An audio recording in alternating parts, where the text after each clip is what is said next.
I know I'm supposed to be telling tales of pro audio and my personal experiences of that, but every time I read these comments, I just want to respond. And most people know my hands don't work, so I can't be typing out these paragraphs to respond to some of these people. But so it's easier for me to just talk about this. But lately, a few people have asked me for a commentary, and like I did that commentary on the Neve 8424. My friend Alan Mazzetti asked me, "Can you look into this and tell me, what you think about it?" And I, watched, a bunch of videos. Watched some videos that said this is a joke. I watched some videos that said this is incredible. But bottom line, it has no mic pre's. Has just two mic pre's that are 1073s. Has no mic pre's, no EQ, and so it has volume panning, and you can recall things. And this one guy in the comments, he's like, "But this is just such a perfect piece. I already have all the EQs and all the mic pre's, and you can't sit and watch videos and judge these things." I go, "Well, yes, you can, because there's nothing to listen to if there's no EQs, there's no mic pre's in the thing." And he says he had an AWS 948 and never used the pre's. I'm going, "Well, what are you doing?" But it sounds like he had 32 channels of API mic pre's. Some of these people, I just think they have way more money than they know what to do with, because they're putting this crazy system together. And if they run this like a business, there is no way they could recoup the money that they're putting into these things. So you got to be smart about how you're spending your money. But then again, if you got money to burn, sure, buy whatever you want and have fun with it. But looking at it from a realistic point of view, you have to look at your investment and the return on your investment. If you're running it like a business. If you're running it like a hobby, like if you were buying a yacht or buying a sports car because you have a ton of money, knock yourselves out. Buy all kind of things and convince yourself that that's the way to do it. But the thing that kind of got me is you can't watch videos and make a commentary on these things. And I go, I don't know why not. I mean, I'm looking at all the facts and figures.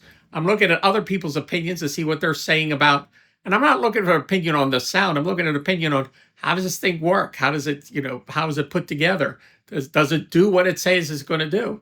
And my opinion on that 8424, I just don't think it's worth the $25,000 for a big console with two mic pre's in it and no EQs and no dynamics or pre's, and the whole argument of, well, if you have a ton of gear already, you can just plug into this. Well, what's it become? A big glorified patch bay?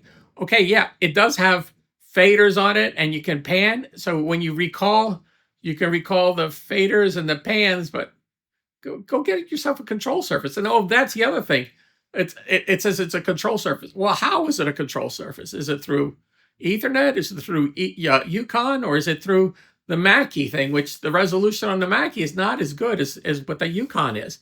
So a lot of these control surfaces, they go, yeah, well, it's a control surface too. It's not really a useful control surface. So, and if you have all the gear and you're getting the work done, what's the point of putting this whole big, piece of gear in front of you, unless you just like the eye candy and it impresses your friends, and it doesn't enhance the sound at all. And the recall, you're not recalling any of the dynamics or the EQs or the pre's because they're all external from your system, unless you buy their mic pre's that they have that are about $5,000 for 8 channels, so another 15 grand if you wanted 24 channels of it. But the dynamics is not recalling, the EQs is not recalling. So what's it recalling? So it just kind of annoys me when people say things like this. You can't watch videos to make a video. Sure, I can. And I'll give you my comments. I've been doing this for 40 years. I have a little bit of experience of what people are looking for. That's why a lot of manufacturers I deal with, they want my feedback. Well, what do you think, George? Do you think this is going to sell? And sometimes the most overlooked thing, I go, well, you forgot this, or you forgot that, or did you ever consider this? And they go, you know what? That's a good thing. And it costs them a ton of money to go fix that thing after the fact. So I don't think, that's worth the money. $25,000 for that console. So there's my 2 cents on that. I'm kind of rambling on, and like I said, you're gonna write all these comments in here. Don't expect me to type a bunch of things back. I can't. My hands don't work.